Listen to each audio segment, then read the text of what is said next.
ko nin ko ninnu bɛɛ bɛ tali kɛ sanni IBK y'a kale ko ale bɛna corruption de kɛlɛ 2014 an bɛna cas dɔ di Maliyɛnw ma Mohamed Ali Bathily y'a fɔ RFM sanfɛ ani Saxe ka baro dɔ senfɛ Bathio le grand Bathio parce que Aras Bathio le petit Bathio il est le grand Bathio donc le grand Bathio il b'a ye a ko mɔgɔ y'a seere ale min ye terroriste kɔrɔ ye walima rebelle kɔrɔ min ko ko Bube bɛ o don Bube ma minɛ ne bolo Bube kan ka minɛ olu ko ninnu na olu fana charge kan ka na olu ka bon ni nin ye parce que a bɛ nafolo min tiɲɛ o la a bɛ jamana tiɲɛni min kɛ jamana kunna o la o ka bon ni nin bɛɛ ye soso a bɔra maa min da o tɛ Mohamed Ali Bathily m'a faamu min cɛba ye o ka nin laseli kɛ jamana kɔnɔ mɔgɔw kun kan o tigi ma minɛ ka datugu mun ye Maliyɛnw bila k'a miiri ko Bube ye cɛba ye mas tiɲɛnikɛla fɛn fɛn b'an ka sigidaw kɔnɔ an ka bila an kunna k'a fɔ ko faso denjugu de don joli bɛ faso denjugu wele de wolo min ma kɛ tare ye c'est à dire que faso kɔnɔ ɲɛmɛrɛw de don faso dabiw faso kɔnɔ totow ni ɲinɛw oluba totow ni ɲinɛw ni dabiw ni ɲɛmɛrɛw ni b'an tɔɔrɔ cogo min na olu de b'anw senkɔrɔ ten k'an tɔɔrɔ donc o ye wolo minnu ma kɛ tare ye maintenant minnu o bɛ kɛ cɛba ye mɔgɔw bolo parce que minnu kan ka ko b'u ta la olu ka mɔgɔdenya u ka fisa n'olu fana ye o de b'a kɛ munna parce que n'u ye miliyari 1 suɲɛ minnu kan ka ko bɔ a la olu bolola sɔn olu de b'u namadonna tɔ la man fisa n'olu ye voilà donc dɔwɛrɛ tɛ maa denni minnu don olu de bɛ kɛ sababu ye an bɛ minnu miiri k'u ye mɔgɔba ye k'olu balo o de kama kuma la a bɛ kɛ mɔgɔw ɲɛna k'a fɔ ko cɛbaw don o tɛ kelen ye Bube ninnu sɛnɛyɔrɔ ye min ye Mali dɔrɔn tɛ o non n'a ye k'a fɔ ko IBK ninnu bɛ siran k'u minɛ komi a yɛrɛ y'a fɔ cogo min na ko wulu bɛ wo ci jugu la a tɛ se k'a minɛ o donni ma n'a sɔrɔ ko Bube kun kan bɛ Mali de ma c'est comme o don a ye Mali fanga tigilamɔgɔw bɛɛ de dɔgɔya mais ni Mali tɛ a kan bɛ min ma o de ye n'ale minɛna maa min y'ale minɛ n'o ye IBK ye o b'ale sɛmɛyɔrɔ dɔn ne ye Faransi ye n'ale minɛna Faransi bɛna min kɛ IBK la IBK b'o dɔn parce que n'i ye Bube yi ka sɛbɛnw ta k'a lajɛ a bɛ ye k'a fɔ ko Bube bɛ Faransi bolo min kɔnɔ o ye homme de réseau en France et en Afrique au profil sécuritaire. Homme de réseau. Ouais. Réseau min. Faransi ka réseau dɔ bɛ yen nɔ u bɛ min wele ko réseau Focar.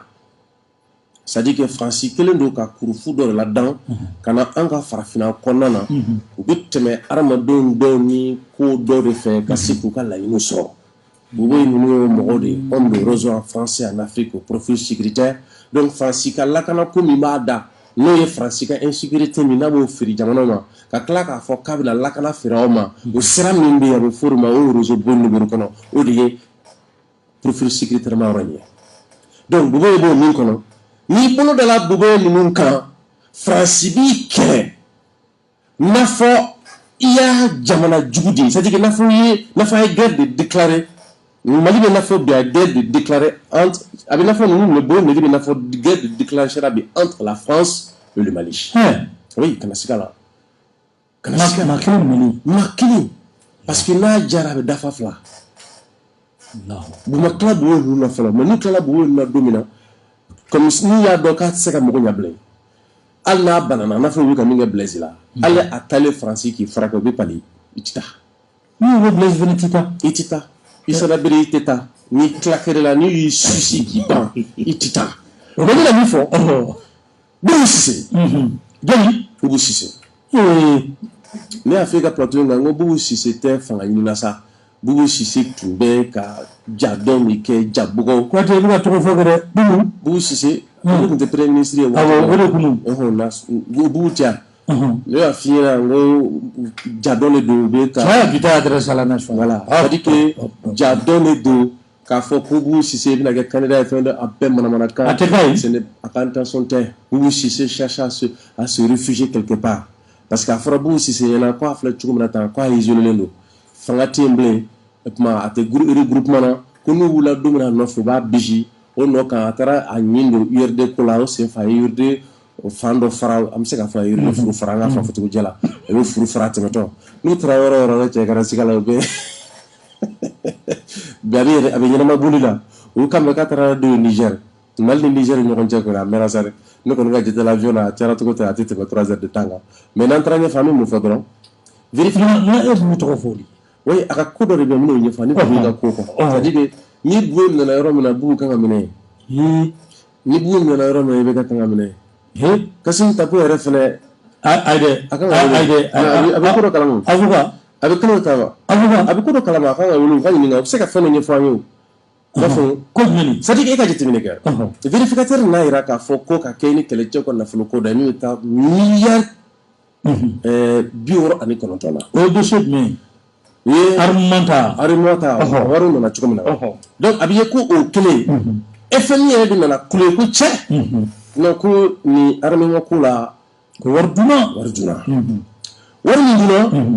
ayira ka fo vérification ka la se konana abita fo mi tunere mi ta fantala abita se fo million et milliard mu ko ani konontoma mais mun na ke ayira ko o mi yele jamana yere ko kata wasra c'est ko surfacturation ko na to o makia femme metalike kasim tabola o de nana dama kashike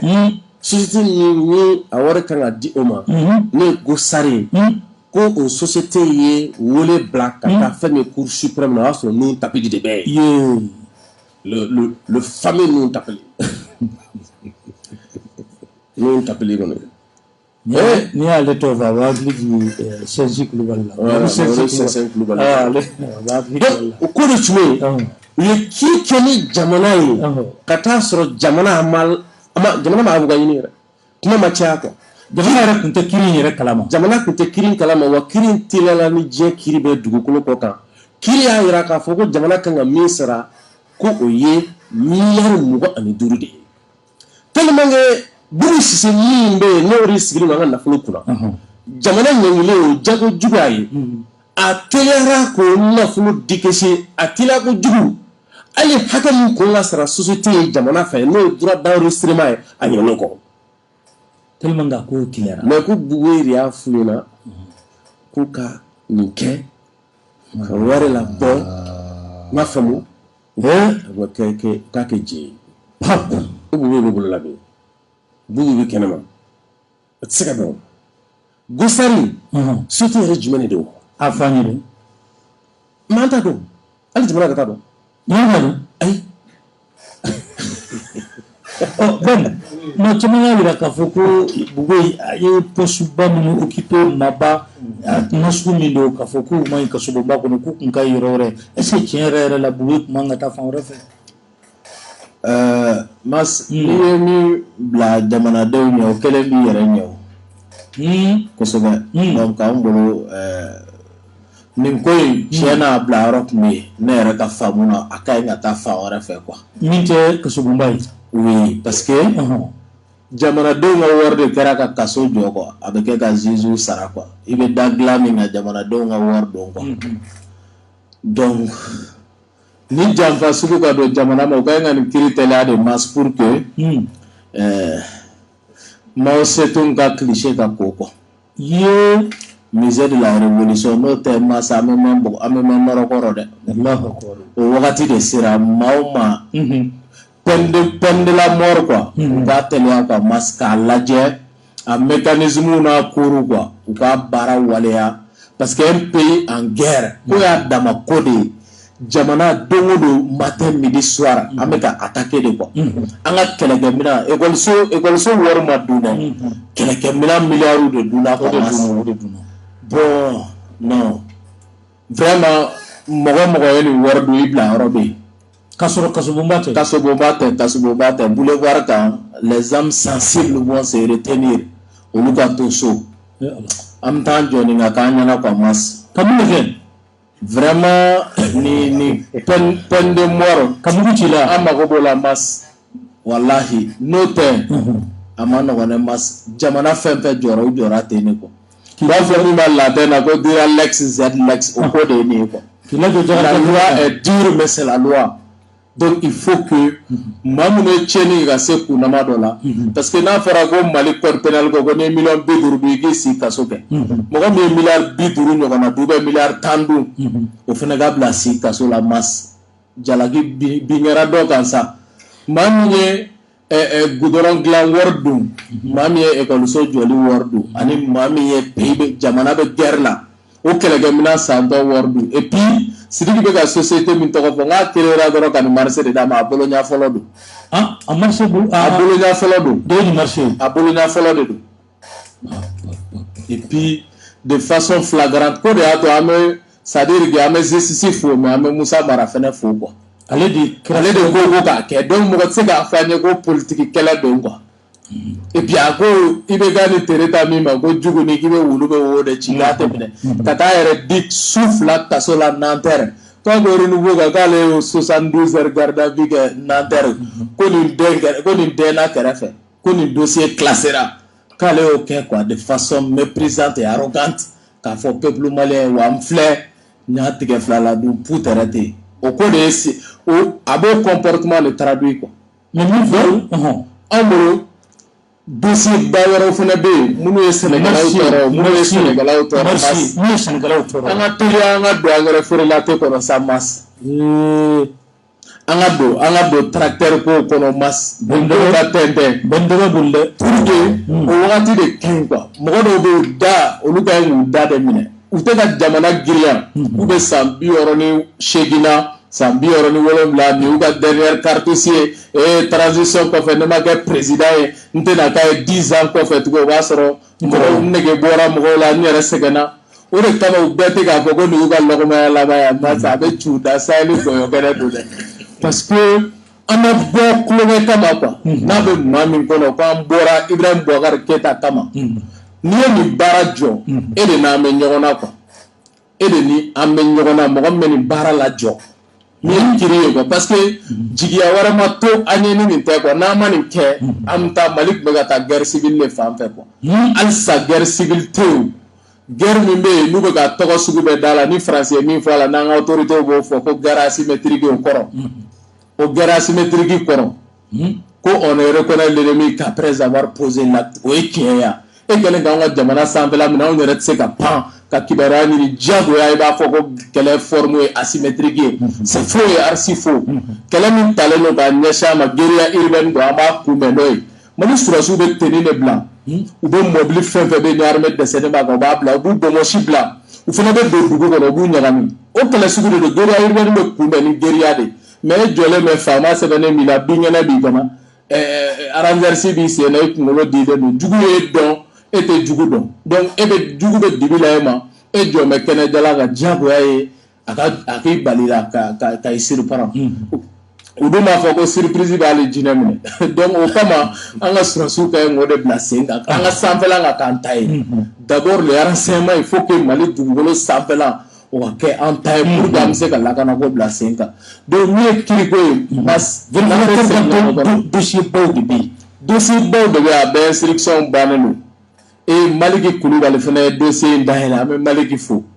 Au Barala en son temps, quand il fut ministre de la Justice. Donc, de Kassobe, Djamé, Djamefola, Djorla, Gado, Djamana, Do, Djigi Warole. On nous dira Kalana, Kanje, Kenayala, Kanje, Sira Numana. No Sira Glana Kelo, Sira Mime Glanta, Warbo, Misalela, Katisira.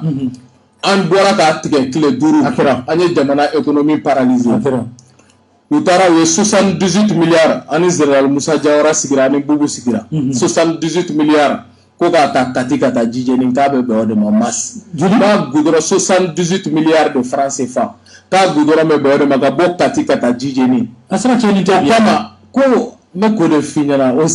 dira société munu ma de o ma kilo me ka wuli ku be jamana sanfɛ lɛgɛlɛgɛ minnu mas an bɛ fɛ ka taa min Afrique du Sud ni na to diɲɛ don o don u bɛ taa dɔ faga waritigi dɔ faga f'a ka so tilegan fɛ wa quartier la mɔgɔw t'a fɔ k'a ye zon bɛɛ parce que maa damadɔni un réseau oligarchique s'est emparé illégalement de toutes les ressources du pays ka jamanaden fanba to sɛgɛn kɔnɔ ko Afrique du Sud ko sɛgɛn ko lafiya bɛ ko musaka b'u bolo a bɛ mɔgɔ damadɔ de bolo qui ont pris le pouvoir économique à jamana de to bla fanga ko toroni misère ko non la ato meurtre be gacha c'est ça la vraie guerre civile et Malik me ga glisser ka to de femme do mo mo bla demi ka critique ga wéré partout où la justice est faible de rendre justice le peuple se rend justice bien femme ali mo be zone de nimi ga ni ko kiptana e commissariat va politique exposé c'est parce que peuple ku tigara aka justice là et parce que kiri kungo kumana nga ben kuma di kwatima kan nga moblu be do bulo alsa anga moblu be do bulo mas anga moblu be do bulo façon moblu wallahi façon moblu be do bulo assemblée yɛrɛ mɔgɔ kɔrɔw koyi ala kosɛbɛ donc a dɔw yɛrɛ taara k'u bɛ jɔn wala fɔ CNT kɔnɔ mais comme ni ye faso ta éducation sociale min kɛra an kun ka solomadenya la quoi i y'a ta caw i b'a bila caw qui prend net laisse net o baara min bɛ yen dɛ o de bɛ sen na cette fois u taara maɲumatɔ kan fɔ ko bon vraiment assemblée ka mobili a b'aw temps t'i bolo quoi de façon vulgaire comme ça o de fɔra comme assemblée ka mobili kura dɔw sannen k'a bɛ temps t'u bolo o kɔrɔ ye min ye diinɛ b'an bolo an tɛ se k'an da don o kuma la ka se yɔrɔ dɔ la an ka mas donc kan yɛrɛ ni mɔgɔ min ko k'i tɛ nin kɛ donc kan yɛrɛ ni mobili ni mɔgɔ min ko k'i tɛ nin kɛ bonjour le M20 n'i ko k'i tɛ kiri kɛ an bɔra kun saba de kama i bɛ ka kama an y'an jɔ bali le ɲɛ a m'an yɛrɛ sɔrɔ a ye mɔgɔw sɔrɔ an kama a ye mɔgɔ caman sɔrɔ an na a tun bɛ se k'an sɔrɔ ba kelen tɛ ka segin kɔfɛ ka mas i kɛra mɔgɔ o mɔgɔ ye jamana kɔnɔ kiri kungo de bɛ anw na surtout wagati min na jamana bɛ guerre la i kan ka ɲugun o jamana foroba nafolo la mais n'i ma ala lajɛ i ma jamanadenw lajɛ i ma miiri i ma tasi i ka miliyariw sɔrɔ miliyariw bɛ nin bɛɛ bolo mais Umar Marigo b'a fɔ cogo min na quoi ka sɛfan kɔnɔ quoi k'a fɔ ko f'i k'i ka sange siri k'i da quoi o baara de b'u bolo o b'o de la mais ale b'a fɔ ko ka sɛfan fara k'an bɛɛ ka da o tɛ quoi fo k'i sa i t'i da kɔnɔ tugun parce que n'an y'a ci da la i tɛ bɔ fo ka diɲɛ wuli i kunnajalen Éthiopie de i b'a kɛ diɲɛ kɔnɔ tugun o y'i ka sirili ko ba de an t'an da i kɛrɛfɛ donc pour nous o wagati de bɛ yen jamana kɔnɔ bi min ka ɲi ka jɛ a bɛɛ ma maa ma bolo donna foroba nafolo la a kɛra o sira min ne m'o kuma fɔ ka bɔ kuma kɔnɔ kati dɔrɔn a ma kɛ 2019 de yan o sira validité ko 10 ans o de fɔra ne par les services techniques ministère de fɛn o sira dɛ o tiɲɛna ka ban 78 milliards a garantie 10 ans wallahi 10 ans a garantie o de 78 milliards. Enfin, ils sont clairs, o tigi mɔgɔ kelen bɛ ka bɔ bi k'u bɛ jamana sanfɛ lɛgɛlɛgɛ nɔfɛ ni mun minɛ u ye miliyari min ta n'u nana kuluba minɛ i bɛ bali mun na tarafikan dɔ sigilen b'u kɔrɔ ko conseil spécial i bɛ se ka mun fɔ la démocratie à la place des démocrates nous avons eu des kleptocrates nous avons eu des voyoucrates et n mago tɛ jamanaden la karati n mago tɛ diinɛ la karati n mago tɛ danbe la karati. An y'o damaw de sɔrɔ an ye u tigɛ wusulen don u tigɛ tɛ bin ka wuli kleptocrate la kleptomanie o de b'u la sonba kulew u y'o de kɛ ka jamana ci a ye secteur bɛɛ lajɛlen minɛ ériger la corruption en système de gouvernance ka bɔ kuma la bɛɛ tolo b'a ka video ye a bɛ k'a fɔ quoi ko Bube nana quoi ko kana miliyɔn caman d'olu ma k'a ni katikatiw bɔ k'a jɔlen filɛ quoi k'a kana a ka mobiliw ta quoi mɔgɔ min b'o i ka jamana den dɔ siya dɔ instrumentaliser k'u ka siya wɛrɛw faga i bɛ k'i kan bɔ tugun o jamana kelen nɔfɛ i bɛ fɛ ka taa n'an ye min maa min b'o kɛ Diko ta kɛra diɲɛ bɛɛ ɲɛna miliyɔn 50 k'a don saki kɔnɔ ka na Kaoji ninnu na ka video kɛ k'a ka miliyɔn 50 filɛ k'a ka taa n'a ye o même moment fulaw bɔra centre la i yɛrɛ ye marifa di ka fula minnu fa olu filɛ Général Cissé ka foro kɔnɔ Ɲamana u filɛ kɔfɛla na u bɛ ɲama sunugu kan yanni ka t'o miliyɔn 50 di ko Diko k'a ka di avril bɔli bɔ a ma pour le corrompre parce qu'il pense que avec l'argent tout est permis il se trompe u tɛ ni jamanaden ninnu dɔn quoi mais il faut nous connaître n'i y'a daminɛlen de mas an tɛ jɔ tugun wa sini jɔra tan de wa jamana bɛɛ bɛ jɔ tan n'i ma yuruguyurugu ban yuruguyurugu b'i ban o de ye tiɲɛ ye quoi. Tabarikala Kɔnti i da sera dɔ tɔgɔ ma sisan dossier ba wɛrɛw bɛ yen vérificateur ye rapport minnu kɛ tuma caman a rapport bɛ minɛ k'u da tiroir kɔnɔ yala nin na kɛ a daminɛlen sa mas a daminɛ bala bɛ malidenw de bolo n'i y'an sɔnna kana bi ka kuma yan mas an bɛ fɛ k'a fɔ mɔgɔw ɲɛna yɛrɛwolow ye labɛnw dɔ kɛ duguma o labɛnw kɔnɔna na les débats de caniveau à Tchara. Non, mas namu kuma a wakati a sɔrɔ bugo ninnu tɛ kuma mais bugo ninnu bolo k'u bɛ se ka kuma o bɔra ka t'u yɛrɛ di fɛnɛ mas an bɛna s'a ma mais yan'an ka s'a ma an bɛ mɔgɔ ladɔnniya ko le 5 septembre dimanche nata 14h mas monument de l'indépendance o ni monument de la paix ɲɔgɔn cɛ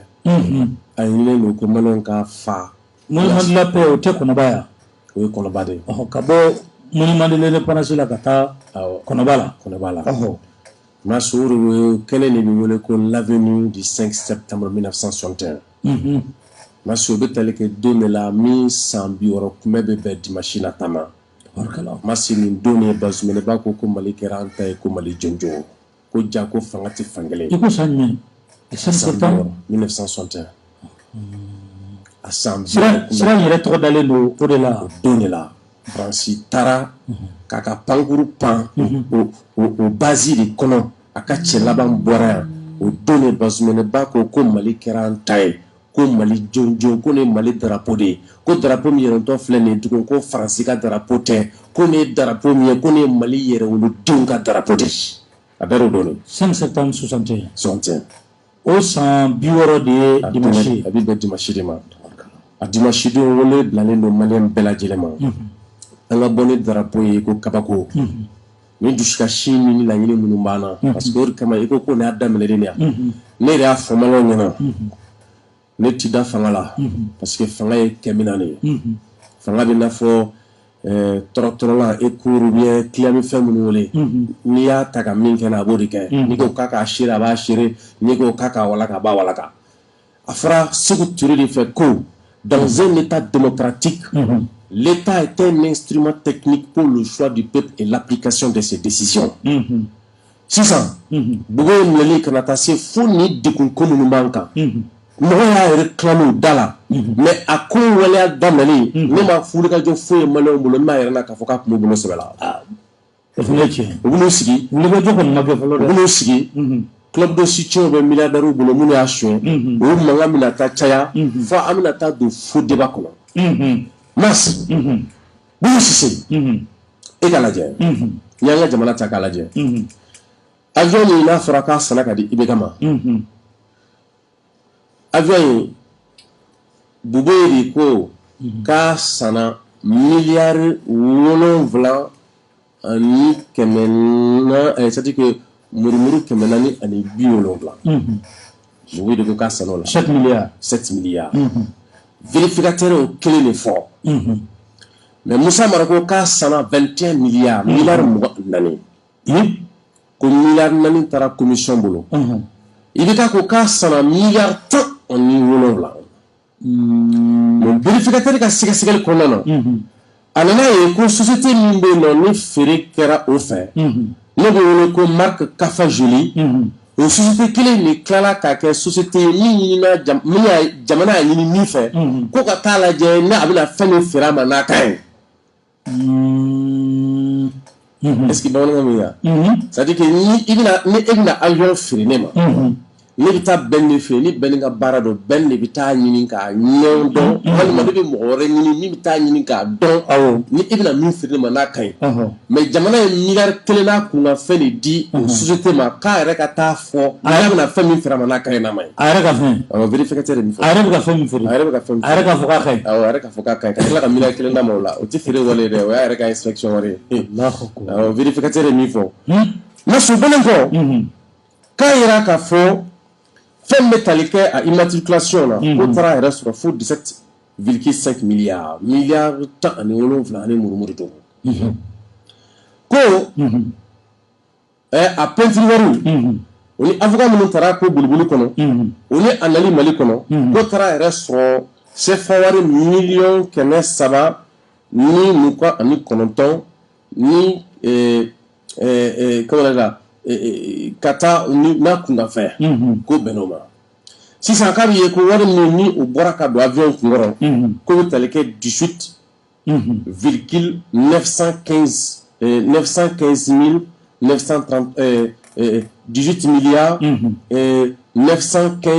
millions 933 200 76 francs CFA. Donc 18 milliards n'a fɔ wari in taara bɛn o de ma. Mais kabako nana kɛ min ye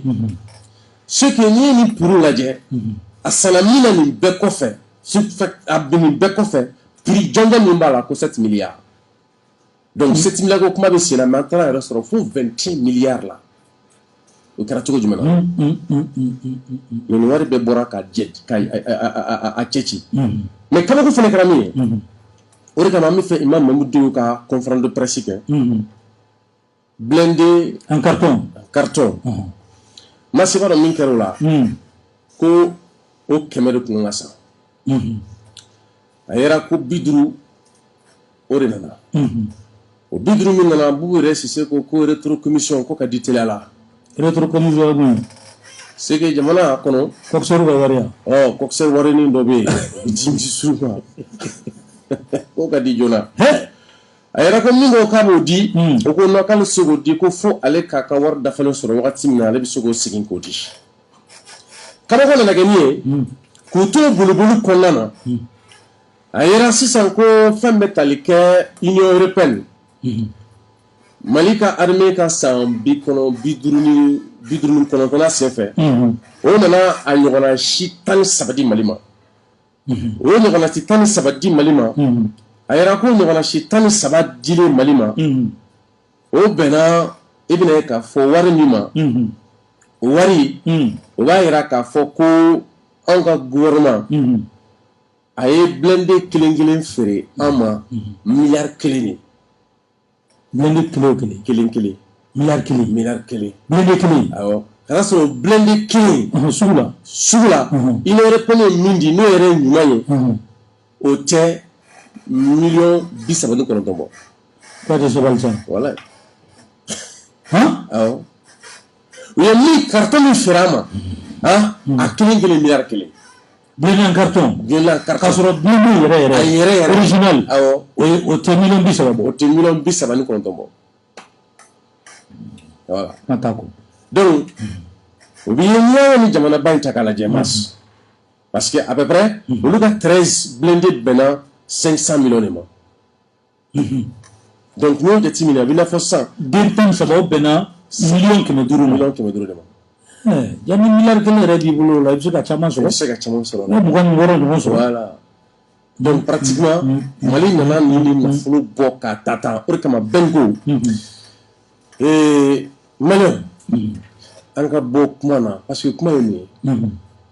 dɔw b'a la dɔrɔn karisa minɛna de fait que a yɛrɛ k'a tɛ se ka minɛ e de bolo k'a tɛ se ka minɛ mɔgɔ tɛ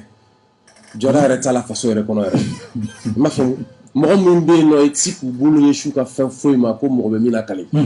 mɔgɔ min bɛ yen nɔ k'a bɛ minɛ hadamadenw bɛ wuli de ka fatiya ta ko parce que a tɔɔrɔ bonyann'u kan ka sababu kɛ parce que i b'a dɔn dimɔgɔ misɛnnin hali n'a kelen donna an cɛ la sisan a bɛ bɛɛ tɔɔrɔ quoi c'est comme n'a fɔ i bɛ kamalenkɔrɔ belebele jan dalen dilan kan walima i bɛ a bɛ fɔ muso min ma ko muso buluku balaka i bɛ muso buluku balaka dɔn belebele jan falen magamanba i b'a dalen soso b'a ka su tiɲɛ a bolo mɔgɔ minnu b'olu cogo ma se k'i yɛrɛ la donc i b'a ye soso b'a ka su tiɲɛ a bolo sosoden kelen mais o kɔrɔ tɛ ko soso bɛ se fɛn na a bɛ tiɲɛni dɔrɔn de bɛ yen donc u entretien min kan vraiment le 5 septembre caman fɛ Maliyɛnw ka bɔ ni dusukasi ninnu ka taga bɔ an kan a ka ɲɛfɔ diɲɛ mɔgɔ ɲɛna nin bɛɛ bɛ don kɛlɛ kɔnɔ mais an ka kɛlɛ ye kelen dɔrɔn de ye jugu ka kɛlɛ kɔnɔ ani ka kɛlɛ kɔ kan mais kɔnɔ sukɛla ma dɔw ko non ko an ka kɛnɛma jugu to yen ko ka kɔnɔ jugu de kɛlɛ mɔgɔ dɔw b'o fɔ ne ma se ka o kuma yɛrɛ kɔrɔ dɔn parce que kɔnɔ jugu yɛrɛ sɛmɛyɔrɔ ye kɔkɔna de ye ka bunadamaden kɛlɛ a sɛmɛlen don fɛn min na k'e t'o kɛlɛ ni kɔnɔ sukula tɛ dugukolo kɔ kan n t'a dɔn adamaden bɛ se k'o bɔ bi da kɔnɔ cogo min na c'est pourquoi an bɛ yɔrɔ min na ko bi nin fɛn ninnu n de nana wolo jamana yɛrɛ ɲɔngirili jamana dɛsɛli c'est comme n'a fɔ an bɔra ka taa sira tigɛ yaasa gitɔrɔn bɛ se ka da o kɛra dɔw bolo occasion ye ka se ka nafolo labɔ ka taa fo miliyɔn 70 n'a kunna miliyari 70 n'a kunna fɛnɛ ka tila k'o buruja Sugari a ko ka Amadu aya ninnu to yen Amadu tun bɛ Ture binnen kɔ k'u de ko yaasa u ka armée sigi kala kan k'u mago bɛ miliyari 400 dɔrɔn de la ka baara kɛ k'a ban miliyari 400 aya ninnu ko ten aya ninnu mais IBK ninnu nalen olu taara fo miliyari 1000 n'a fɔ ma ani miliyari 330 n'a kun ka fɛn de programmation awɔ a ma caman n'o tuguni de awɔ n bɛna min f'i ye o nafolo min bɔra ko ka kɛlɛcɛw ka ko labɛn o nafolo de taara k'a fusuku k'a ta k'a fusuku fusuku cogo jumɛn na c'est que i ye kuma daminɛ ni min ye n'o ye accord de défense ye c'est que n bɛna min f'i ye kabi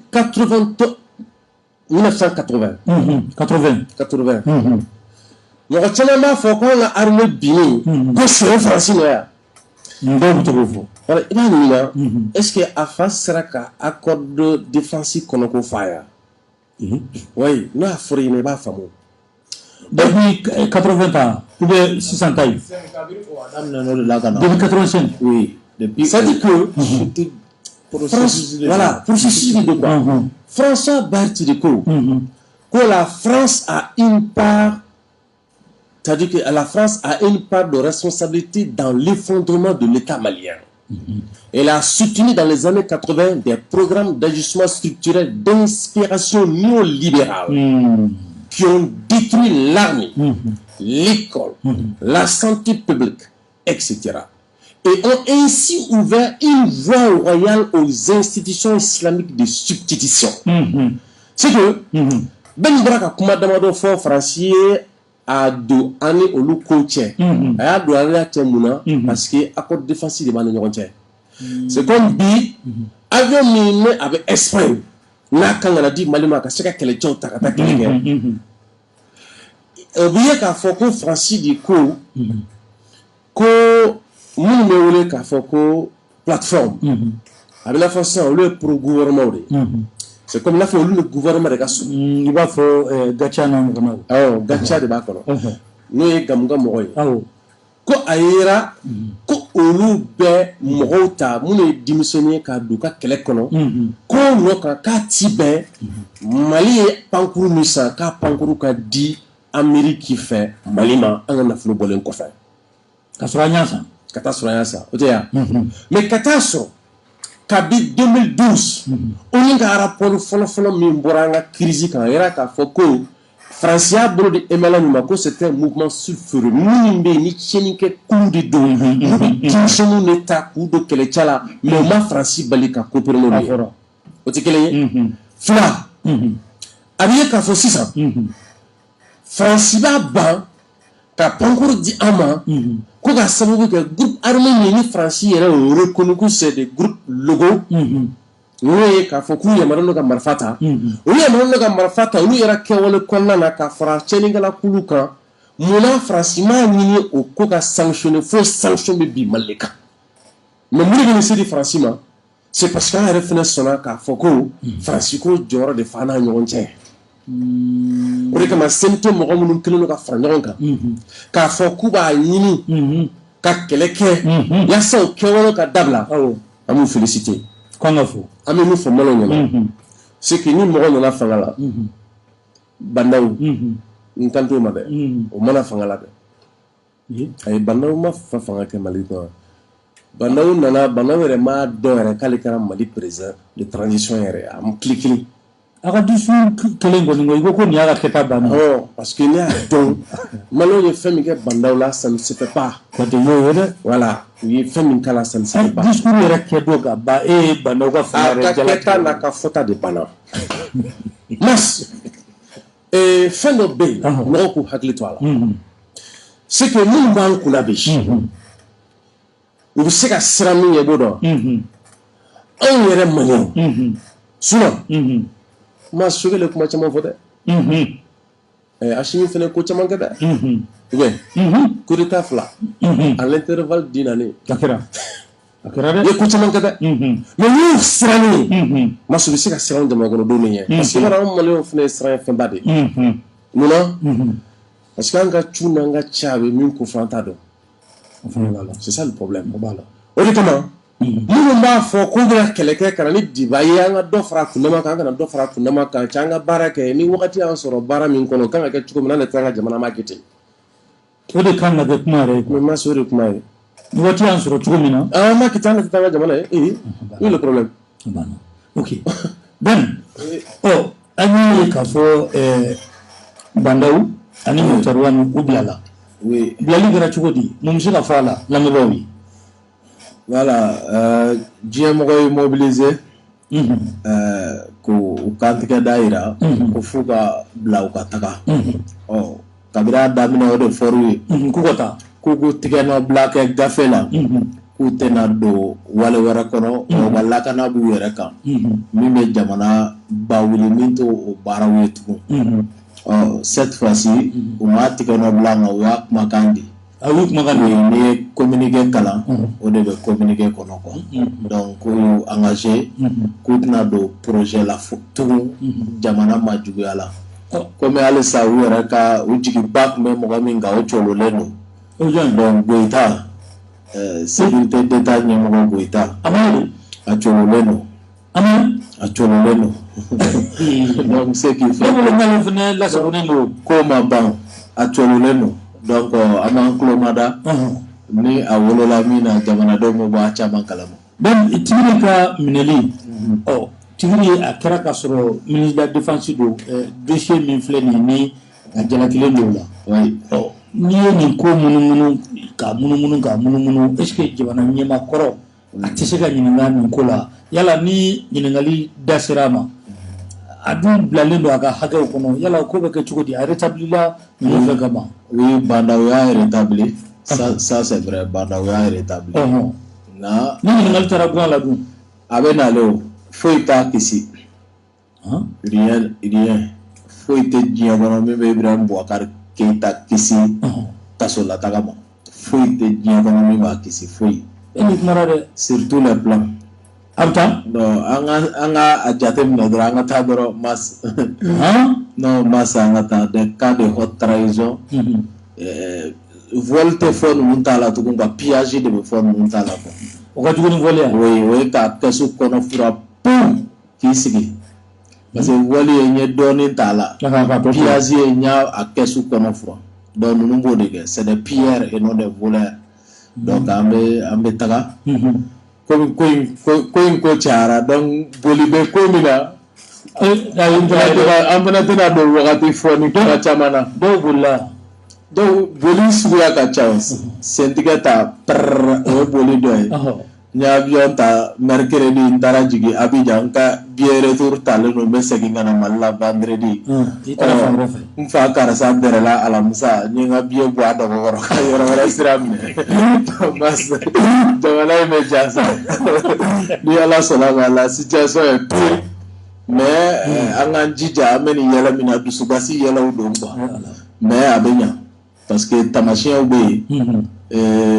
an bɛ kasobe fo ani juge hɔrɔn minnu bɛ tɔgɔ ɲini na an kan t'olu ma dɛ parce que procureur dɔw bɛ tɔgɔ ɲini bala Bamako yan an b'u kalama tɔgɔ ɲini olu ka agenda inavoué don mais u tigɛ ja yera kaban ni Ala sɔnna ma mɔgɔw bɛ tigɛ ba fɔ la dɔw kun karisa bɛ minɛli la karisa bɛ na procureur vidéoman a caman an bɛna se ɲɔgɔn ma an bɛ taga dɔrɔn an bɛ avancer dɔrɔn an bɛna se ɲɔgɔn ma ko t'o tɛ outrage ye an bɛna se ɲɔgɔn ma baasi tɛ siran muru ɲɛ dɛ o tɛ yen an bɛ ɲɔgɔn sɔrɔ o bɛɛ ta bɛ nin kɔnɔ mais procureur minnu ta ye faso ko ye politiki mɔgɔ t'u kɔfɛ u tɛ tɔgɔ ɲini na fo malidenw kiri kungo b'u la u bɛ ka kiri d'u ma non an b'olu fo dɛ an b'olu fo kosɛbɛ parce que diɲɛ jamana o jamana jɔra i b'a sɔrɔ bɔlɔn de ye jamana jɔ quoi hali k'u ka référence kɛ Faransi min ye o tuma 1789 mun de don c'est la révolution française a ma bɔ bɔlɔn kɔnɔ wa u bɛ ka constitution min ta k'u b'u kɔ sɛmɛ a la constitution bɔra min 26 mars 91 Musa Gɛnɛ n ko constitution in bɔra yen u bɛ mun fɔ an ye k'an ye bɔli min kɛ M5 na k'u ka mani bɔ parce que corruption secteur bɛɛ de kun affecté quoi a y'a fan bɛɛ de gangréné hali magistrature tali an b'a cogoyaw dɔn koyi mas an b'a cogoyaw dɔn dɛ recrutement magistrature la an b'a cogoyaw dɔn nomination ka promotion k'i ka plan de carrière an b'a dɔn jamana kɔnɔ tout était le système est corrompu de façon générale et de façon directe ou indirecte. Donc ce qui fait que mɔgɔw nacogo n'u bɔra yɔrɔ min na n'u ka u sɛmɛnen bɛ yɔrɔ min na nin bɛɛ dɔnnen don mas mais a tɛna mɛn tugun de façon précise bɛɛ ka kuma bɛna f'i ye quoi mais ni jɔnni kunnalen o bɛ ladilikan mɛn quoi sinon n dusu ka bon i fa Burama dusu ka bon ani n bɛ ɲɔgɔn na i t'o t'a dɔn dɛ mais an ka samafaga mugu tɛ sonsan na bi fɔlɔ nin ye taamasiyɛn de ye jɔnni kunnali bɛ ladilikan mɛn u ka segin u kɔ ka minɛnw kuru k'an to an k'an ka jamana baara kɛ n'u ka agenda politique ye ko ka mentor bɛ wo kɔnɔ ka ban a ka ɲi tan mun côté a b'o faamu mentor a ka mentor bɛ Bamako kura ka ban ko donc baara in ka ɲi tan n bɛ dan yen.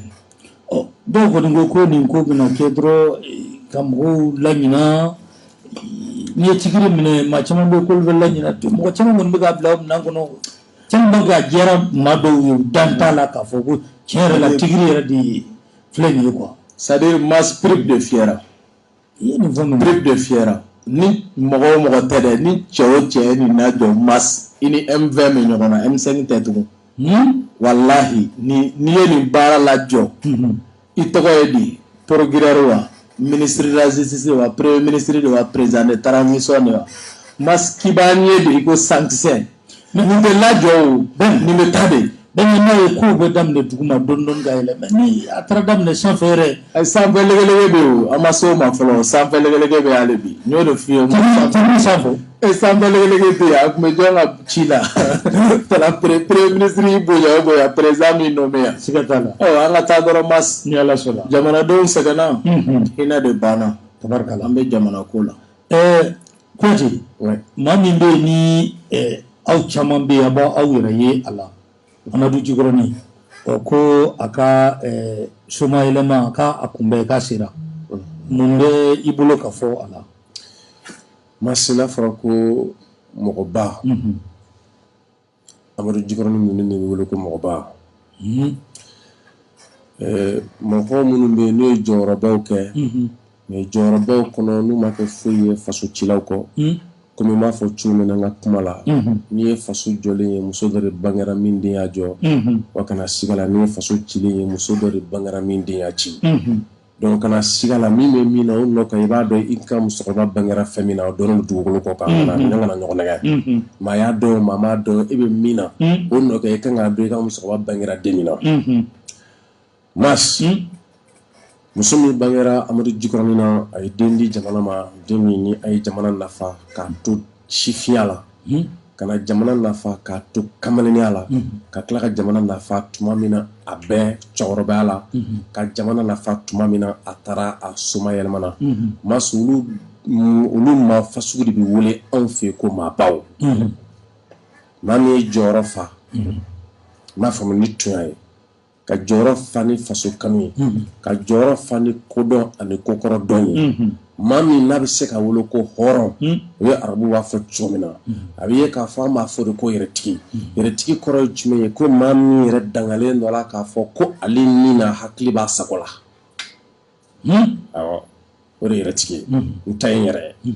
n'i y'a mɛn ko bunahadamaden fɛn damadɔ de sogola ɲɔgɔn kan parce que l'homme est la combinaison d'énergie physique et mentale i bɛ n'a ye k'a fɔ hadamaden i ye fɛn fila de ye fintini min bɛ tali kɛ farisogo la ni fintini min bɛ tali kɛ i bɛ n'a ye k'a fɔ ba la n'o ye hakili ye o fila faralen ɲɔgɔn kan cɛ min bɛ se k'o kora a bɛ fɔ o de ma ko hɔrɔn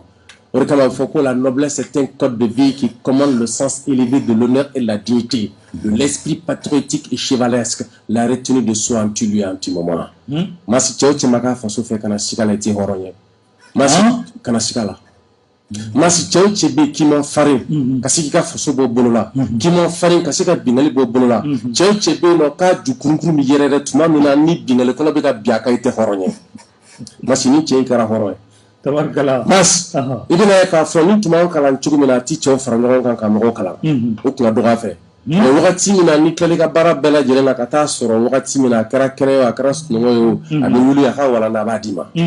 masi bɛna k'a fɔ an bɛ kuma caman fɔ Mali ko kan cɛ caman b'i kule e ye min mɛn o tɛ daga ni kuma de ye walima i ye aw falen gulɔ la a ye min fɔ musow ɲɛna k'o fara ɲɔgɔn kan k'i bɛna kuma ɲɛkɔrɔ masi sɛbɛn min tun b'a bolo o kelen ka baba Modibo Keyita minɛ Modibo minɛlen kɔ Modibo ye hakilina minnu ta o n'a ye sariya minnu ta ni aw tun bɛ Modibo kɛlɛ sɔrɔ a ka hakilina n'a ka sariya tun b'o ta k'o yira mɔgɔ la ko nin miirina de tun b'a la mais o y'a bɛɛ lajɛlen si latunu ale de kɛra mɔgɔ ye min sera ka caman lakuru o lakuruli min kɛra a ye dɔw sɛbɛn o ni Modibo yɛrɛ tilela Modibo yɛrɛ min sɛbɛn musɔrɔ dɔ bɛ ka sɛbɛn sisan ko Tanti Bana o Tanti Bana ye livre di ne ma livre min ni Modibo yɛrɛ ka signature de b'a la k'a di mɔgɔ dɔ la o de kama n'an ko k'an bɛ kuma Mali ko la an b'an kun firifiri tabarikala i bɛna ye k'a fɔ Amadu Jikɔrɔni kɛra mɔgɔ ye tuma min na a nana ye k'a fɔ ko nkalon cayara maaw b'u k'u nɛnw ta pala u bɛ misiri perime araw na u furubara ka bon n'u dabaraw ye a bɛ fɔ ten a bɛ cogo min na an b'a fɔ ten furubara b'a nɔgɔ ka bon n'u dabaraw ye donc pratiquement furubara ka bon ni dabara b'o kɔrɔ dɔn ayi u furu bɛ se yɔrɔ min na kumakan tɛ se yen i b'a dɔn fasaw dayɛlɛ jamanankɔrɔ jɔlen a bɛ kule mais n'a kulela a furu bɛ se ka taa yɔrɔ min na a kulekan tɛ se i b'a dɔn fɔ ko da ye olu maaw k'olu to kuma na a wulila ka fɛn min ye bogo ye k'a dula ni dalu kɛnɛkan ye o dalu bi cɛ caman bolo bi donc a ɲɛnamaya kɔnɔ a ye mago ɲa a talen kɔ ka mago ɲa a ye mago min ɲa o bɛ tali kɛ faso kanu na donc maa min don a wulila ni faso kanu ye sira min kan janfa donna ma ka taa bila san 10 kaso la maa minnu sɔnna ka nafolo fara ɲɔgɔn kan k'a ka mobili ta ka taa fɔ k'ale bɛ an ka yɛrɛma hɔrɔnya jansa Modibo k'a fama k'a bɛ mun kɛ ne nin ye k'a bɛ se ka taa fɛn min ye libéré k'o dilan o libéré de kɛra ka Mali ɔkɔli kɔkɔrɔ don ni Mali ɔkɔli tun s'a yɛrɛ kɔrɔ cɛ min y'o kɛ don min na a bɛ minɛ ka Modibo bɔ fanga la k'a yɛrɛ minɛ ka taa n'a ye Tɛrɛbini o y'a sɔrɔ a kunna nafolonin bɛɛ lajɛlen tɛ tɛmɛ 1000 ni a ka nafolo yɛrɛ bɛɛ kɛ a tɛ tɛmɛ peut-être 6000 ou 7000 ni fɛn dɔ kan mais o y'a sɔrɔ a ye baara min kɛ a sera ka librairie min dilan magasin min tun bɛ jamana bolo o don jamana bɛɛ ɲɛfɛ a bɛ taa fo 45 la miliyari de tun bɛ a wagande kɔnɔ min kɛra sababu ye ka cɛ caman kalan ka muso caman den kalan olu kalannen kɔfɛ u ma kɛ foyi ye faso cilaw kɔ o faso cilaw de bɛ yen bi ɲama la donc ni ale taɲana a fɔ a ka don cɛw ni musow tulo la ko muso dɔ tɛmɛna ni ye den bange min tɔgɔ ko Amadu Sedu Amadu Jikɔrɔni et puis o fɛn o kan ka jansa o de kama cɛ caman binnen kɔfɛ ne bɔra ka tanuni min k'an la o tɛ se ka k'olu la dɛ musow tɛ kelen ye don jumɛn de don sibiri don le 4 septembre 2016 4 septembre 2021 sanji 5 Amadu Jikɔrɔni ka tɛn an karamɔgɔ physiquement a farisogo ntanyani nka hali sisan a b'an cɛla hakilina la parce que a ye kalan min to an bolo o b'an wasa ne ko ale de y'aw bɛɛ kalan kosɛbɛ n'i ye tirailleur ye n'i sera ale ma a b'i kɛ sniper ye donc c'est ce qui fait que ko basigilen don ma bɔ yɔrɔ jan min tɛ bɔrɔ kɔnɔ yuguyuguli t'o bɔ donc la caman bɛ kuma caman fɔ a ka ca an kɔ mais ni n'an sigira i b'a ye k'a fɔ k'u bɛ walan ta quoi u bɛ walan ta u bɛ sɛbɛnni kɛ donc ce qui fait que Amadu Jikɔrɔni ma fɛn ɲini fo ka fɛn bɔ o de kama an bɛ taa kaburu jura b'an bolo sibiri don a ye kaɲa 16 Amdalayi kaburu don na a dalen bɛ yen baba Modibo Keyita n'a ma janya ɲɔgɔn na donc tellement Amadu ye Mali kanu hali Amadu ta don ka kɛ don ka diɲɛ to a y'o fana gun tuguni journée du drapeau la n'o ye Mali jɔnjɔn tɔgɔla don ye donc ce qui fait que an b'a ɲagari 2 bɛ kɛ sibiri don an bɛ taga dugawu don kɛ kaburu don na dimanche don an bɛ ɲɔgɔn sɔrɔ avenue du 5 septembre la pour que ka ɲagari ni an ka jɔnjɔn ye pour que ka dugawu lase Amadu ma ani Modibo Keyita olu jɛɲɔgɔn sanuman bɛɛ lajɛlen ko u ye kɛlɛ min kun to an bolo Amadu Jikɔrɔni delila k'a fɔ ne ye ko n'an ye ɲɔgɔn minɛ k'an bɛ se ka jamana in jɔ quoi a y'o fɔ si bi o de bɛ sen na donc n'i y'a ta k'a lajɛ Amadu Jikɔrɔni ka kalandenw olu de bɛ ka jamana in bi a débat politique a hakilina kumabaw donc olu de bɛ ka taga ni kɛlɛ ye kɛlɛ kɔgɔdisi a bɛ Amadu ka kalandenw bolo bi a filɛ dɛ kosɛbɛ donc ce qui fait que an bɛ nisɔndiya an bɛ ɲagari ka sɔrɔ ka Justice mɔgɔw wele tugun ko Jacques Vergès l'avocat des causes perdues u ka a yɛrɛ sɛgɛsɛgɛ Malita ou bien Malita nkambe tapo de ma donc u b'a yɛrɛ sɛgɛsɛgɛ tapo parce que $50 min dira maître Sekaldi ma ko ka Mali constitution falen en 2017 n'an bɔra ko an tɛ a banna an ma taa fan dɔ a la quoi n'a dun wulila k'ale bɛ droit dɔn k'a bɛ Mali dɔn k'a bɛ maliyɛnw dɔn quoi a nɛ bɛ pɛlɛ mais e ko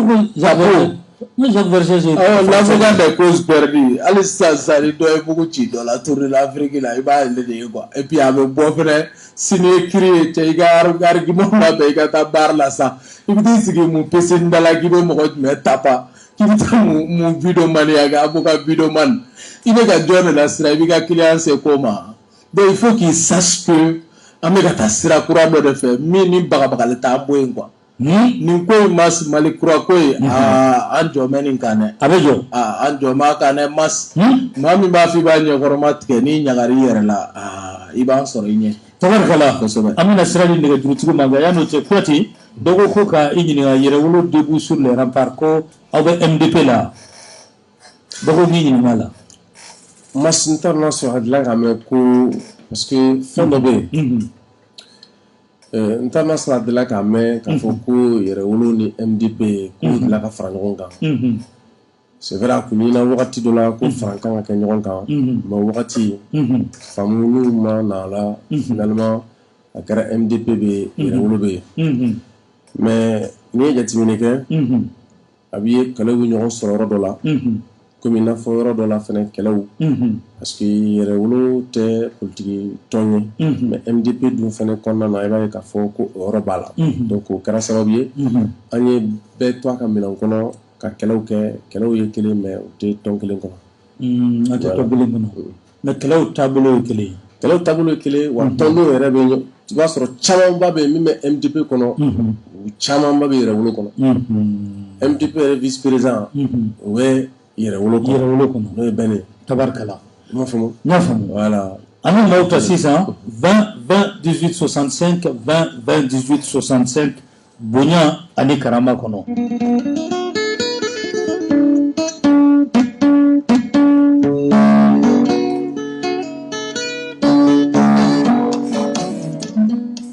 allo an ce ani tile jijima Sangare Makan don ka bɔ Ɲamakɔrɔ ɲininkali ye jumɛn ye Sangare mais bi t'o fɔ ɲininkali ye min ye o sigi Kuyate ka côté dɔ ye ko blindé sɔrɔdasiw ka côté la $30 ni kɔ o bɛ ka n dabaliya ban euro de don wa walima CFA de don ok parce que blindé $30 o bɛ ka n dabaliya ban filanan ye min ye o ye o fila bɛɛ ka question ye mais Mali dugu bɛɛ bɛ ɲini ka ban minɛ ka ban ma se k'a faamu olu bɛ ka nisɔndiya Bamakɔ mais Mali dugu min bɛ ka minɛ ka ban sɛnɛ tɛ ka kɛ olu ka hakilina ye jumɛn olu ko la olu bɛ ka nisɔndiya ka nisɔndiya cogo di nisɔndiyalen don kɛ mun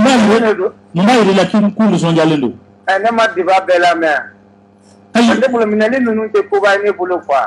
koba tɛ jamana bɛɛ bɛ k'a minɛ o de ye koba ye minɛli ninnu tɛ koba ye quoi ok voilà merci an bɛ i fo o la Ben jaabi jumɛn b'i bolo ka ɲɛsin a ka kuma ma an bɔra kunba saba de kama mas kunba fɔlɔ o ye lakanako ye Mali fan bɛɛ ka segin Mali ka mara kɔnɔ maliyɛnw fagali min bɛ kɛ don o don o ka jɔ filanan ye kiriko ye bamananw ko mugudu tɛ barafɔ sa tabarikala donc sabanan o ye refondation ye Mali kura an ka wuli ka jɔ sen ka maracogo kura tabarikala ta sanumanw kalanko lakanako badabada olu bɛ se ka sabati cogo min o b'o kɔnɔ voilà Kuyate bon ne taara a ye bamanankan min fɔ ne bolo n'i ko Mali dukoba ye ni jugu i ma jugu minɛ ni jugu minɛ i n'o dɔn koba siga t'o la ne kɔni bolo jugu bɛ minɛ de siga t'o la a kɛra minnu bɛ ka marifa ta a kɛra minnu bɛ ka jamana sɔ a kɛra minnu bɛ ka marifa feere jugu ma o n'i ma jugu kɔni minɛ jugu b'i minɛ ne tɛ koba ye ne bolo tiɲɛ yɛrɛ la c'est pas facile ne b'a dɔn ne tɛ bamanankan min bɛ faamu o bɔlen kɔfɛ k'an nisɔndiyalen don mɔgɔ min nisɔndiyalen don o bɛ ka kɛlɛ labɛn donc n'an nisɔndiyara k'a fɔ k'an bɛ kɛlɛ kɔni kɔnɔ a bɛ fɔ o ma ko o jalen o de nana ni jaloya ye n'a mɛn ko jalo o kɔrɔ de ko mɔgɔ min bɛ nisɔndiya ka kɛlɛ kunbɛn kan Kuyate bon n t'a dɔn bon parce que i bɛ kuma n'i bɛ ɲininkali kɛ i b'a kɛ ni i mago bɛ min na ye n'i y'a kɛ ni ironie ye dɔrɔn i karamɔgɔ de bɛ yan quoi Kuyate voilà i karamɔgɔ bɛ yan i walima i kala bɛ yan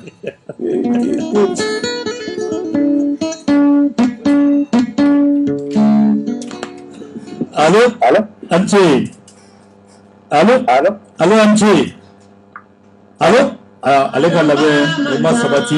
20 20 18 65 20 20 18 65 et le radio Israël radio Pisse famille. Allô? Allô? Allô? Allô? Allez, ma sabati. Allô? Voilà, ko blindé 39 millions ko euro do kala ne ko de ngone ka kuma te kunjan kuma ko vérificateur ka rapport de la seconde do kono abe vérificateur ka rapport do kono donc ni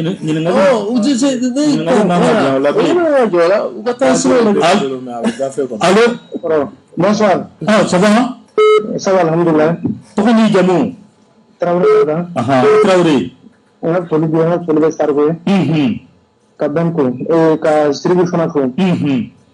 Ñingali fla bengolo. Ñingali fla.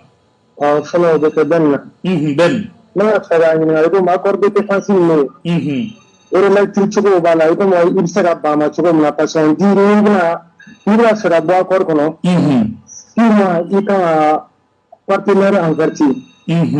Maintenant, est-ce que vous sera gagné au argument mais avancé parce que la la raison accord de défense ou bien accord de la défense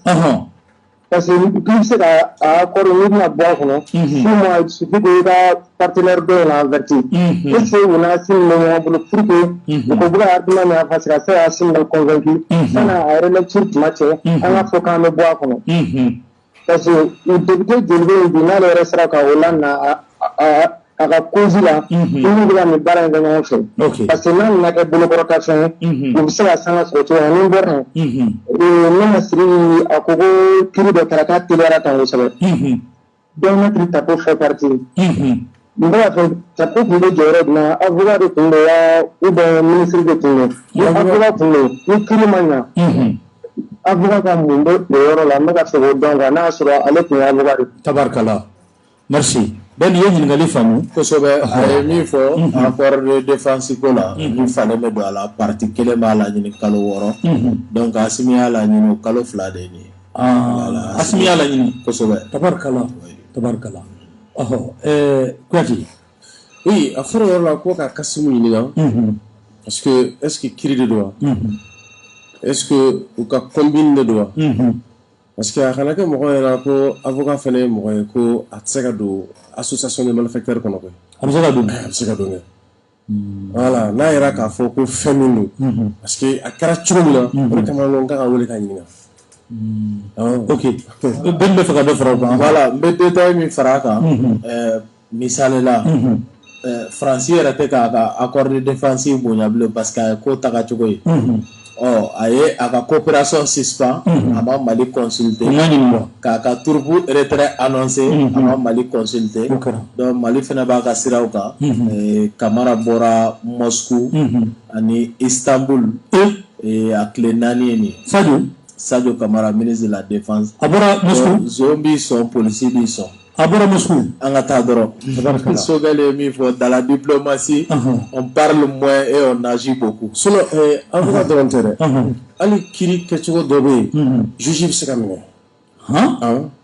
kiri kechugo dobe juge bi sekamine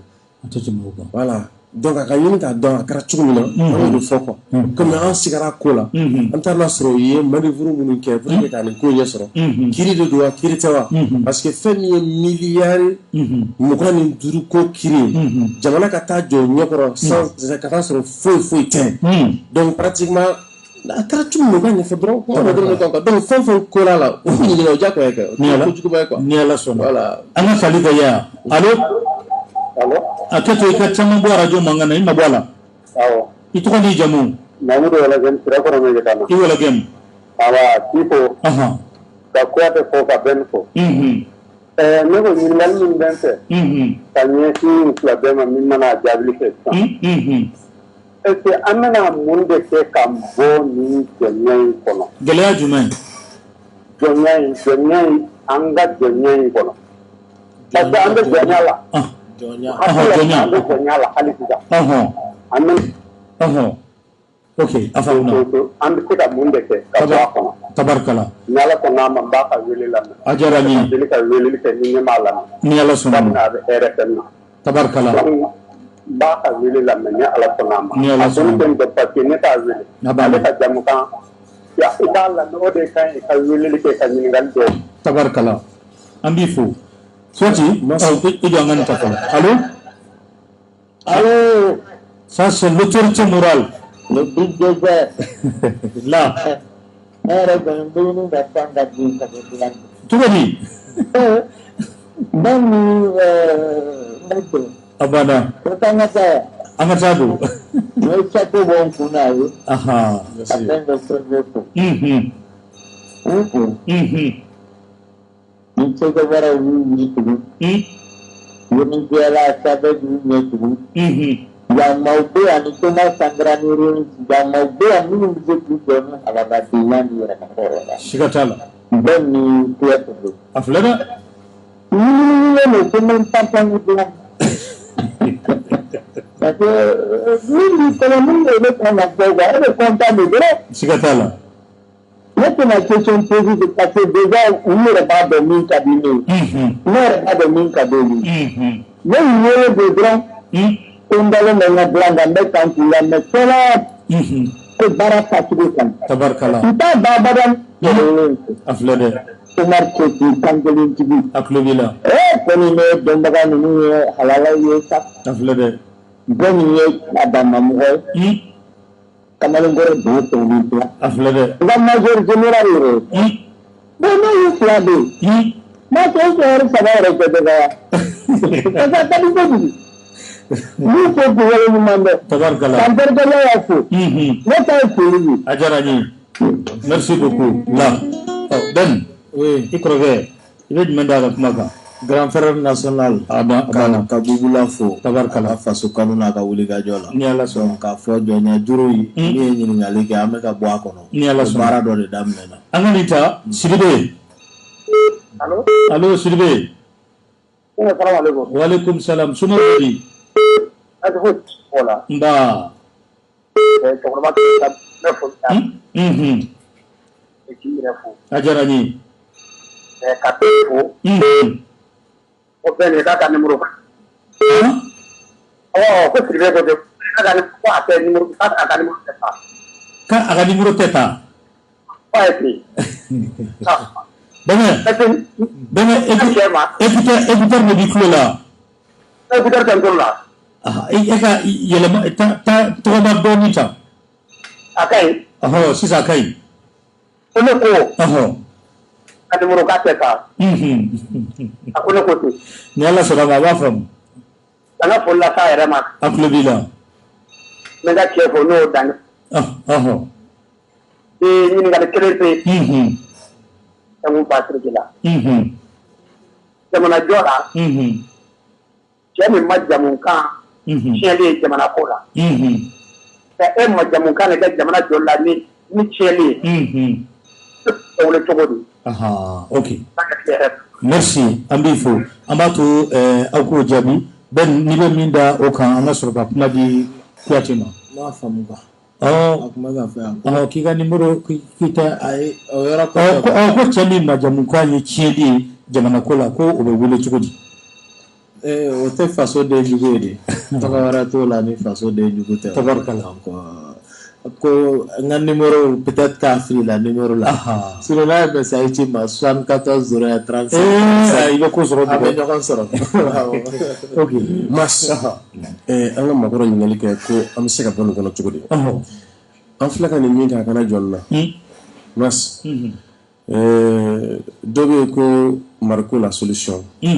ale yɛrɛ surunna o de a ko ne ye ko Bube minɛna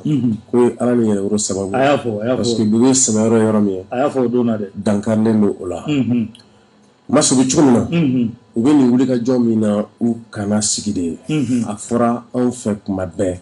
mɔgɔ kana jigi da kan ko dɔ de bɛna fanga la min bɛ se k'a fɔ k'a b'a jɔ ni ko in bɛɛ ye mas ni jamana kɔnɔdenw ka wulikajɔ fintini tɛ foyi tɛ ɲɛnabɔ hali ni jamana basigilen don jamana minnu basigilen don ni diɲɛ jamana bɛɛ ye ni jamana kɔnɔdenw ka wulikajɔ fintini tɛ a tɛ ɲɛnabɔ jamana min bɛ bolo la fo jamanadenw de k'u jɔ fo jamanakɔnɔdenw k'u jɔ kolo de la mɔgɔw ka bɔ min kɔnɔ n'o ye k'a fɔ ni peut-être mɔgɔ kelen fila minɛna an y'a kɛ i n'a fɔ ko bɛɛ de kɛra i n'a fɔ i bɛ ka gɛnɛ ka bɔ fanga la an y'a kɛ i n'a fɔ ko bɛɛ de kɛra komi i n'a fɔ 91 Musa gɛnɛ ka bɔ fanga la mɔgɔw wolo ko y'a ko bɛɛ bannen ye donc an ka b'o de kɔnɔ an ka taa se fo wagati ma min b'a to n'an bɛ se ka furanin kɛ ka jɛya donc o de ye kɛlɛ min b'an bolo mais an tɛna sɛgɛn parce que hali le 5 kɔfɛ le 22 fana bɔli fana bɛ yen awɔ mars le 22 mais mars n ka rendez-vous de b'an ni Faransi cɛ a m'a fɔ k'a bɛ taa avant septembre wa c'est-à-dire que avant décembre donc pratiquement o kɛlɛ de bɛ yen u ka taa joona quoi ka taa di mars n'u ma taa jamana bɛ ci ouais tabarikala mars n'u ma taa fagali ti jɔ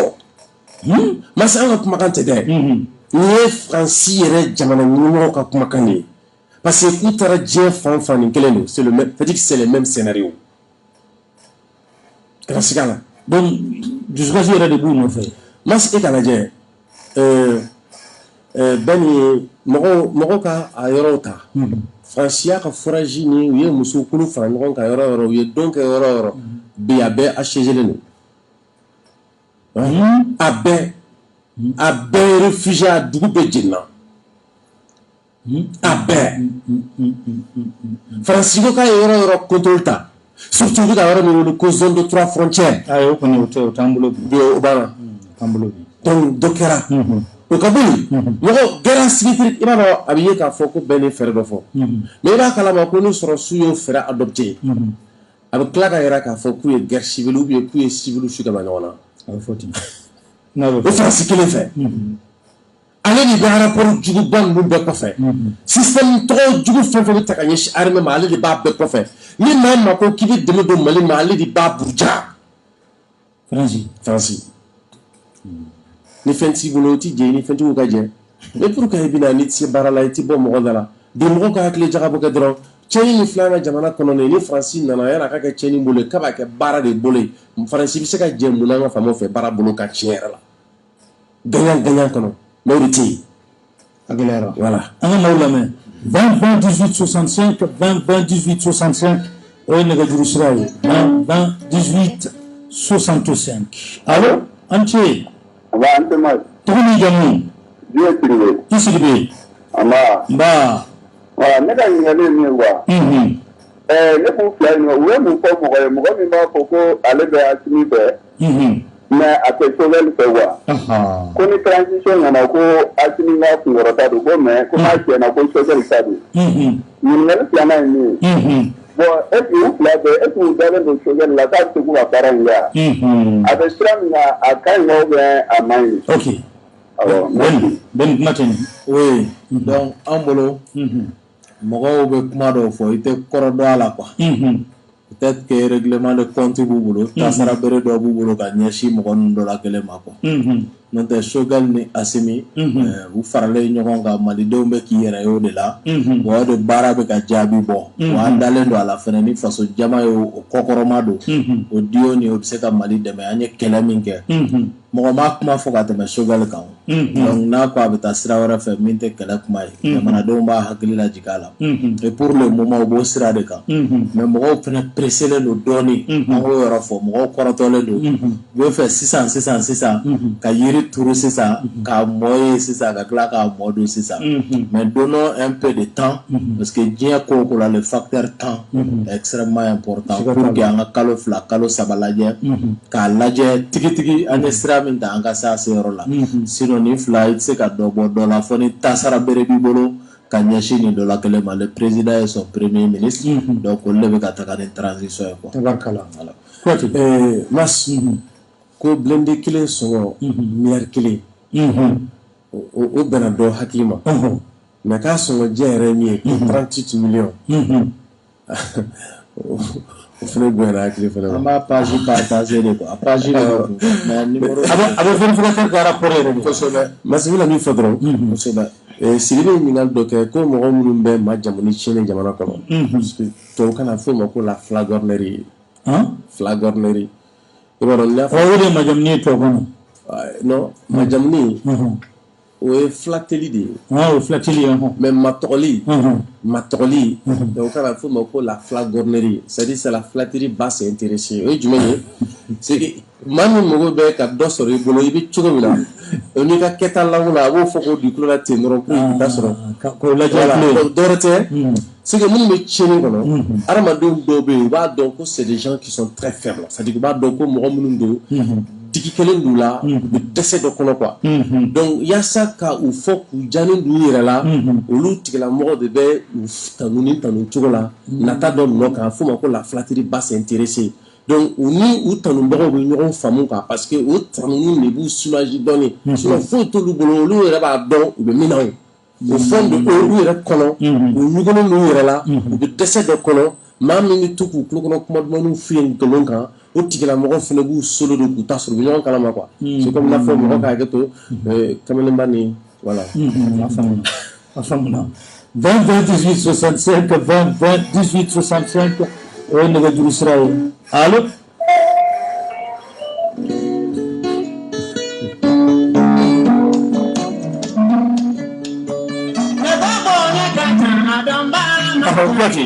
minnu b'a fɔ ko c'est-à-dire i b'a dɔn mɔgɔ dɔ bɛ yen u tɛ se mɔgɔ dɛmɛ la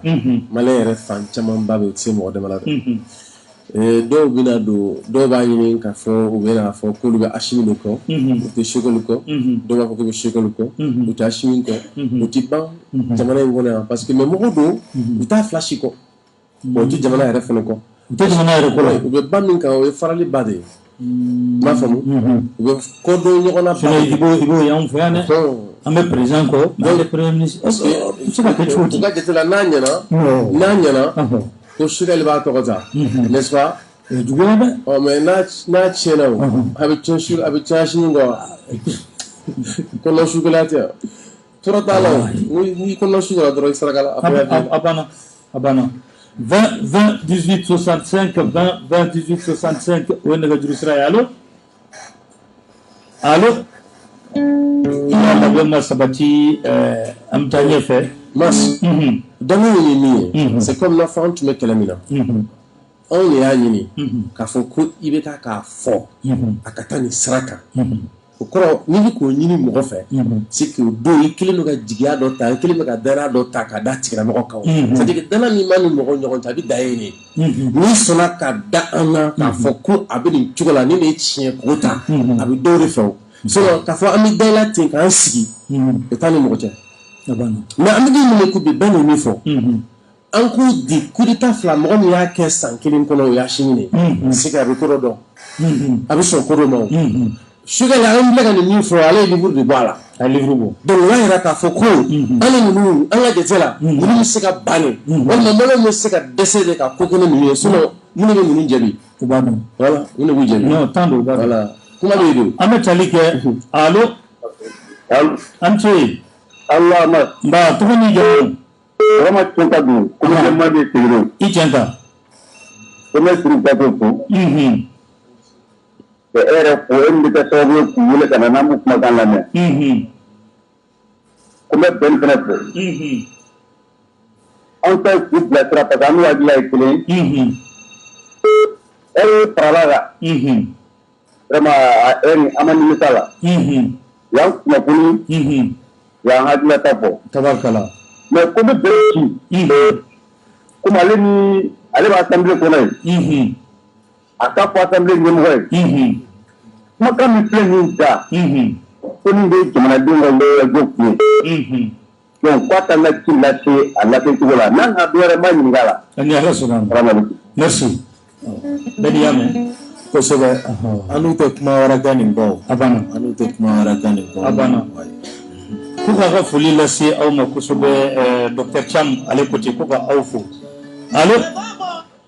allo an ce wala lo so lo ya jalo an ale to ye allo an ce an ta ku petra ta dan la la ikule agara jine boy de 20 18 65 20 18 60 Godi ni joueur awa ni ma yɛrɛ ko dɔw ka message ci k'u tɛ ka se ka don o ni yɛrɛ ko mana bɛ lamɛn na Adresse à la nation.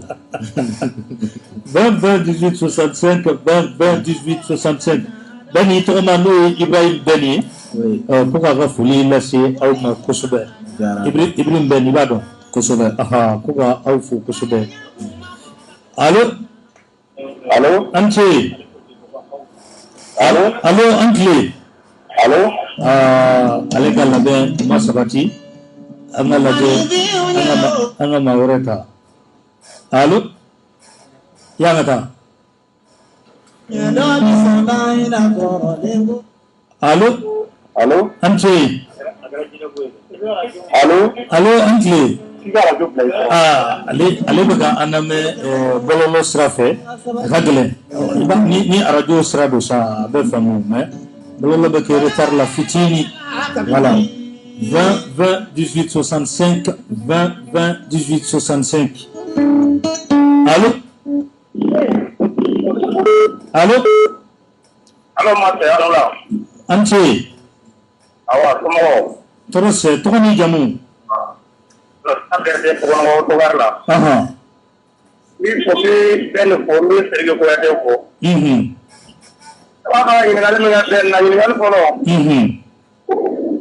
komi sigo yo ne ka baje yel ma mun da ne jalla ga ne to Berti akatu imabo arajula doni ani mangan fena ga chay koro imabo mangana doni wala sa amatuna famu Uncle Bila Tiara la amai wala ya angata ya famu okay ayo anganta allo salam alaikum wa alaikum salam to ni jamu ben kam Mohamed de ayo le abadrete fene da tri kuati elle m'a donné la conférence de presse de la été concernant Bensouk aga poso aga poso de voilà là ça considère mais avec ok Kuati oui an kuma kibara jɔnjɔn sɔrɔ u kun kelen bɛ k'a minɛ k'a datugu cogo min na alhamdulillah sunɔgɔ koro la a yɛrɛ don bɛ se ka taa bɔ a ye sisan bon an kun jɔlen don u kana bila ka taa di Alassane ma mais bi an bɛ se ka jigiya k'a fɔ o tɛna k'a la mais an bɛ ka min ɲini teliya la o y'o k'a bila kana ka denbaya la voilà donc a ko kɔni m'o nouvelle an ma bila fɔlɔ tabarikala Amadou Sissoko n'o ye MC Peace FM na ko k'a ka foli lase aw ma kosɛbɛ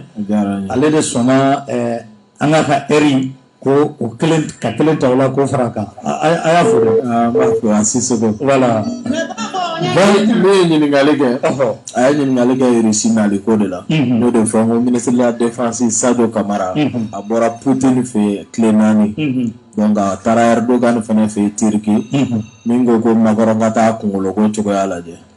voilà donc Erdogan donc an b'a man ko a ko ka ye a tɔ bɛ ɲa 20 18 65 allo man am ce an bara ba tɔgɔ ni jamu alfisar mira ga wajin mo do kuma b'i bolo wa foli bi ga ci to dan le servu ani kuate ya na an bara kun pa na ni san kama famia ba ne se ngelo ni benefit